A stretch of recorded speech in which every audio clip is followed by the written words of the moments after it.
Bueno, la historia un poco del feedlot en la Argentina se inicia hace ya unos más de 20 y pico, 30 años, cuando hubo algunos que comenzaron a probar, digamos, este sistema, copiándolo del modelo básicamente americano, pero adaptándolo al sistema argentino, orientado fundamentalmente a lo que es la provisión de ganado para el mercado interno, que requiere un animal joven, de peso relativamente bajo y de cortes chicos, que es lo que de alguna manera el consumidor argentino privilegia, ¿no? Ese proceso, que comenzó de manera más o menos artesanal, fue evolucionando. Hace aproximadamente 8 o 10 años el feedlot alcanzó una importancia tal que ya le daba una participación en el total de la faena argentina de entre el 8 y el 10%, pero yo diría, si miramos así un poco la situación actual, el tremendo impulso, digamos, se da en los últimos años, por diversos motivos, pero yo diría centralmente el impulso así del gran crecimiento de la oferta para la faena total proveniente de corrales inscriptos se da en los últimos 3 años, cuando el gobierno impone un sistema de compensaciones a los feedlot que les reduce básicamente el costo de alimentos, o sea, sobre la base de subsidiar el costo del maíz y del núcleo proteico, y los feedlot comienzan, digamos, a ingresar en este sistema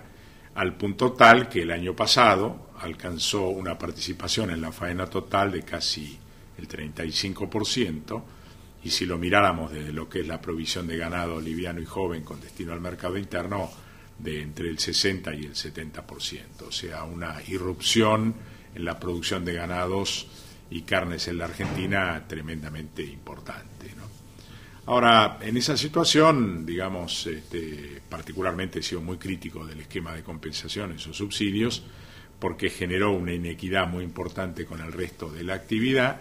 Esto ya se acabó, ya digamos desde principios de este año,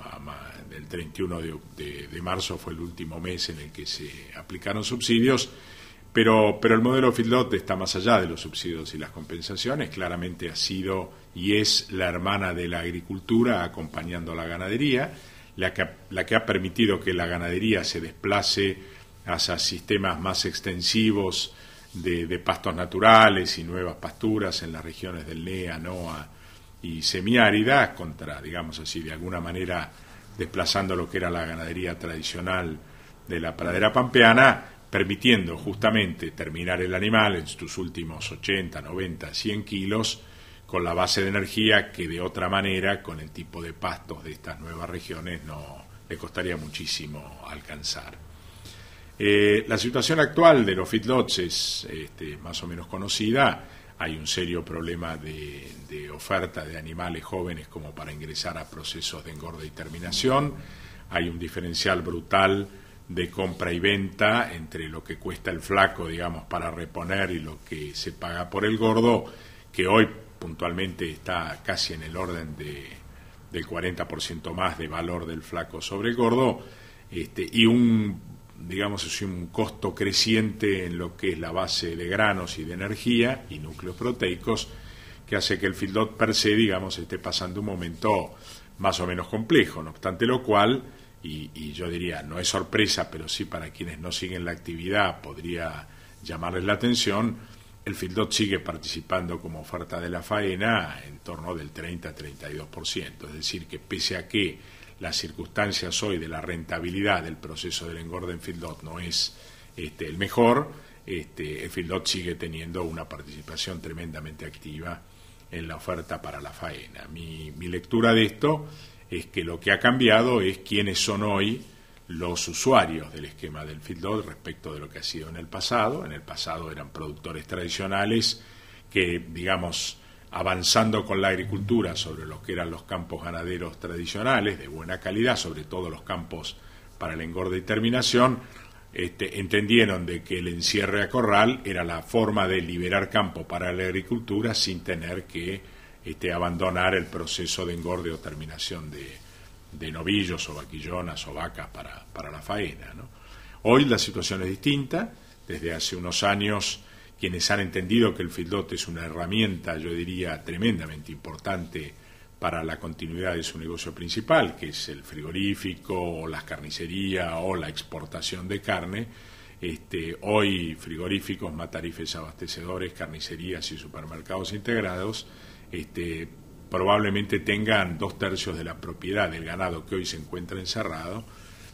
como una forma de asegurarse el abastecimiento de su negocio principal, que sigue después que el animal sale de la tranquera del campo en adelante, ¿no? Empresas que continúan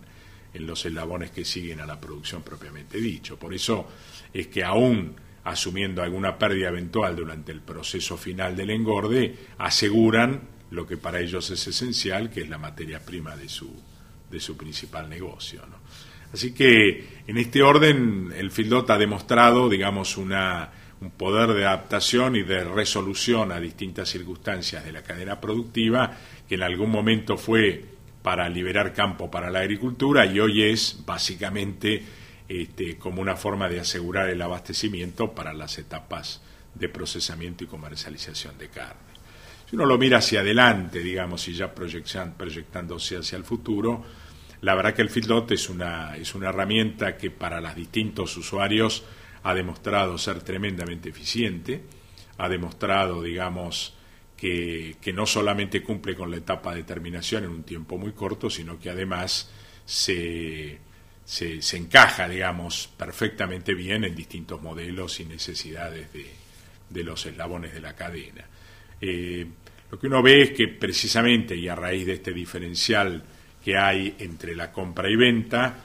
hoy, para que sea rentable la última etapa de engorde o todo el proceso del engorde después del destete, se está utilizando con cada vez mayor intensidad los procesos de recría, que prácticamente habían sido casi olvidados en los últimos 4 o 5 años. Esto significa que luego del destete, digamos, se hace necesaria una recría de bajo costo o de alto nivel de fibra en la alimentación, o directamente a campo en pastos naturales, praderas o con algún nivel de silaje, en donde, digamos, la producción del kilo vivo a valores de hoy puede estar entre $1,50 y $3, que lo hace tremendamente eficiente y rentable y competitivo, y luego de una recría de 70, 80, 90 o hasta 100 kilos, depende del peso final que se quiera alcanzar con el animal al momento de la faena, si se lo encierra durante 90, 100, 120 o 140 días, depende del grado de terminación y peso final que se requiera, como para llevarlo a la faena. Por lo tanto, la impresión que uno tiene es que, sin quererlo, a partir, digamos, de lo que ha sido la tremenda liquidación y caída del stock argentino, que superó los 10 millones de cabezas en los últimos 3 años, el proceso de recrías y terminación a corral con pesos más pesados, lo que está dando es una mayor producción por kilo de animal, y al final esto termina siendo una excelente noticia. Visión de más largo, la Argentina tarde o temprano va a tener que reinsertarse al mercado global de carnes. Cuando lo haga, seguramente va a ir siguiendo el camino de Uruguay, un camino en el que, digamos, Uruguay lo inició hace ya prácticamente 8 años, abriendo el mercado de Estados Unidos y Canadá, años después abriendo el mercado de México, ya está muy cercano, muy próximo a poder abrir el mercado de Corea, y se está preparando para abrir el mercado de Japón, con lo cual prácticamente está abasteciendo a todos los mercados del mundo y particularmente a los de mayor valor. Yo creo que ese va a ser el destino de la Argentina, una vez que las intervenciones de las políticas públicas, digamos, permitan que esto ocurra. Yo soy tremendamente optimista en el sentido de que Argentina tarde o temprano se va a insertar en el mundo global, y en ese enfoque el proceso de las recrías y la terminación a corral definitivamente no solamente van a llegar para quedarse y se van a consolidar, sino que además justamente estos nuevos mercados que hice mención son aquellos que incluso valorizan animales de mayor tamaño, de cortes de mayor tamaño y mayor nivel de marmoreo o grado de terminación, que es precisamente el corral el que lo da. Así que de alguna manera, digamos, en este breve resumen de la historia y del futuro del feedlot, digamos, lo que uno ve es que hemos pasado de los últimos 20 años de prácticamente terminación a pasto sobre la base de pasturas de alta calidad a, yo diría, 10 años atrás a un crecimiento y profesionalización del feedlot, y en los últimos años un crecimiento brutal de esta actividad que nos ha permitido hoy mirar hacia el futuro con tremendo optimismo, ¿no? Bueno, hablar de estrategias marcarias, en mi caso particular yo hablaré de mi experiencia en lo que fue el desarrollo de la primer carne con marca en la Argentina, Cabaña Las Lilas, allá por el año 1986, o sea que ya hace casi 25 años, digamos, de este trabajo, y posteriormente, digamos, el desarrollo de lo que ha sido Carne Hereford en la Argentina y Uruguay, también carnes con marca, ¿no? Y hablar de ponerle marca a la carne, bueno, en aquel momento y todavía hoy sigue siendo un tema tremendamente complejo, en un país en donde la carne en general es de muy buena calidad, donde el consumidor aprecia, digamos así, la carne, y yo diría, en términos generales, casi que la marca de la carne se la pone el carnicero o el lugar a donde el ama de casa compra, o el restaurante a donde la gente va a comer porque presume que ahí está la mejor carne que le puedan ofrecer, ¿no? Así que, habiendo, digamos así, hecho esta pequeña introducción, el concepto de la estrategia marcaria en el tema de carnes no ha sido sencillo. El objetivo claramente era tratar de agregar valor, de obtener mayor renta por producto vendido, eso que permitía o permite de alguna manera que el productor que digamos que acompaña el proceso reciba una mayor renta para que tenga sustentabilidad en su negocio,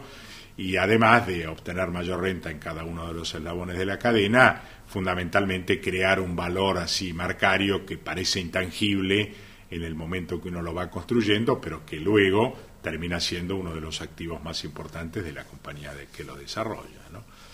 En aquel momento, digamos así un poco en la carne, el gran tema era cómo agregar valor a un producto que de por sí es bien percibido por el consumidor y que además requería, digamos, de alguna manera un envase inviolable que permitiera asegurar que lo que se estaba comprando bajo una marca a un valor diferencial más alto fuera efectivamente el producto del cual se estaba prometiendo determinadas calidades o características diferenciales que hacía que la gente pagara más por ello, si no, nadie paga más porque sí. Y en ese sentido, digamos, el sistema que elegimos en su momento fue el envasado al vacío, un envase inviolable que permite mantener el producto, que es perecedero naturalmente, por un tiempo muy largo, digamos, no menos de 30 días para el mercado interno y hasta 90 o 120 días en lo que hace a la exportación, pero esas características fenomenales de un envase que reúne una serie de características importantes, tenía la contra de que la carne envasada al vacío presenta, mientras está el vacío funcionando, una vez que se le extrae, digamos, el aire a la bolsa, envasado el producto, presenta color oscuro, digamos, y no hay cosa peor desde el punto de vista de la apariencia en el momento de comprar carne, es que la carne esté oscura, digamos, ¿no? Si uno se para frente a una góndola o va a una carnicería, lo que privilegia en el momento de la compra son básicamente el color de la carne, el color de la grasa y eventualmente el olor y la higiene del lugar, digamos, que es lo que le hace el tamaño del corte, por supuesto, etcétera, pero digamos, el color es centralmente el mejor indicador de la sanidad, la calidad, etcétera. Por lo tanto, un color rojo, digamos así, no demasiado oscuro, sino un rojo intenso, pero tirando más a claro, indica determinadas características que le hacen a uno presumir que la carne va a ser tierna, rica, jugosa y todo lo demás. Por lo tanto, arrancar vendiendo con marca, pretendiendo que nos paguen 15, 20 y hasta 30% más por un corte, dependiendo de la calidad del corte y digamos lo que el consumidor percibe como corte de mayor valor, con una carne oscura fue francamente un obstáculo que costó muchísimo tiempo desarrollar, y el enfoque estratégico fue básicamente decir que el color oscuro era lo que daba la garantía de que estaba bajo el proceso de vacío y por lo tanto no estaba contaminada y preservaba toda su calidad, y esto, digamos, se hizo a través de la comunicación directa de un promotor, con la figura del chef, primero del carnicero y después del chef, según el enfoque que le queríamos dar, que hablando con el ama de casa o con el comprador de carne, el hombre es un fuertísimo comprador de carne del fin de semana, se presume que el hombre sabe de carne y la mujer delega en el hombre la elección, aunque no necesariamente sea así, esto es lo que se presume. Entonces teníamos primero un carnicero, que lo llamábamos el carnicero amigo, que estaba al lado de la góndola explicándole por qué la carne era oscura, luego explicándole qué cortes para determinadas cocciones cuál recomendaba, terminaba prácticamente diciéndole, mire, pruébela y después me cuenta, como diciéndole, yo voy a estar acá para que usted me diga si fue o no fue lo que yo le dije, con lo cual le daba una cierta, digamos así, garantía, seguridad, confianza al comprador, ¿no? Bueno, fue un proceso muy largo de introducción de marca, un proceso que tuvo la fortuna, que siempre hay que tener para que las cosas funcionen, que apareció Carrefour en la Argentina. ¿Y por qué digo la fortuna que apareció Carrefour en la Argentina? Porque los supermercados que en ese momento lideraban las ventas en la Argentina no querían saber nada. Decían, no, la mejor carne es la mía, la que vendo yo en este supermercado, la gente me reconoce a mí, digamos, como el gran proveedor de carne. En ese momento Norte y Disco eran los supermercados, digamos así, líderes en la materia, y cada uno presumía e incluso publicitaba y promocionaba que su mejor carne era la que se vendía en ese lugar. Así que tener que compartir y aceptar que otra marca que no fuera la de ellas estuviera, digamos, diciendo que la mejor carne era la otra, no fue fácil. Cuando llegué a Carrefour, vino un francés, que se puso al frente del negocio, que conocía lo que era el concepto del vacío, que le gustó la idea de tener una marca que no fuera la de ellos, que de alguna manera también les prestigiara su sector de carnicería, y así avanzó el proceso, a poco que Carrefour empezó a andar bien, que este proceso de comunicación a través de una persona que le daba seguridad, seriedad, confianza y consejos al ama de casa y al hombre que compraba, empezó a funcionar. Bueno, los otros supermercados empezaron a decir, bueno, yo también quiero tenerla, ¿no? Así que fue un proceso que yo diría desde que se lanzó en el año 1986 hasta prácticamente principios de los años 90, casi 5 años,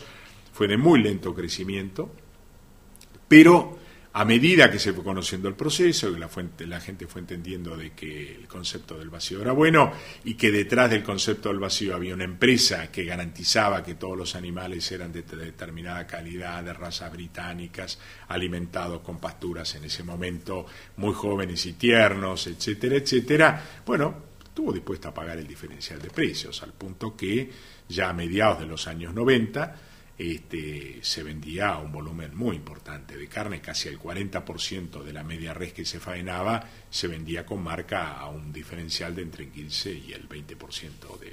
de precio, ¿no? Así que eso es un poco el resumen de las lilas. Cuando en los años ya iniciado el 2000, digamos, la Asociación de Hereford Argentina me convoca a desarrollar y agregar valor al concepto de la raza Hereford a través de la valorización de la carne al consumidor, desarrollamos un modelo distinto, más masivo, hicimos un convenio en su momento con Norte, después a Norte la compra Carrefour y también estuvimos en Carrefour, en donde directamente usábamos la bandeja tradicional, pero le poníamos una etiqueta que garantizaba que el producto que estaba en esa bandeja era el de la marca. También usamos los modelos de promoción in situ. Yo creo que si uno va a vender carne, el momento de la decisión se toma pegado a la góndola o pegado al carnicero, y ahí es donde hay que comunicar. No es un producto así, si bien es de consumo masivo, no da para hacer grandes promociones y publicidades y demás, que es muy difícil después recuperar la inversión, pero sí todo lo que uno pueda en el momento de la toma de decisión. Y yo diría, los enfoques, en el caso de Hereford, en ambos casos fue parecido, pero el enfoque, lo que uno comunicaba era básicamente que venía de los propios productores, que los productores estaban totalmente involucrados en el proceso y por lo tanto cuidaban cada uno de los detalles en lo que hace a la alimentación sana, el animal en libertad, la cuestión sanitaria, el grado de determinación, edades muy jóvenes, animales todos de diente de leche, lo que aseguraba, digamos así, ternez, y después todo un proceso industrial muy cuidado, con aseguramiento de calidad, con con lo que se llama, digamos así, la garantía de inocuidad del producto desde el punto de vista comestible en lo que hace a la sanidad. Recuerdo que incluso sobre en los años 93 o 94 para Cabaña Las Lilas, y siguiendo el excelente trabajo que había hecho Pilar García en el INTA Castelar, mostrando las diferencias en aspectos nutricionales de la carne hecho a pasto respecto de la carne hecho a grano, lanzamos lo que se llamó Cabaña Las Lilas Light,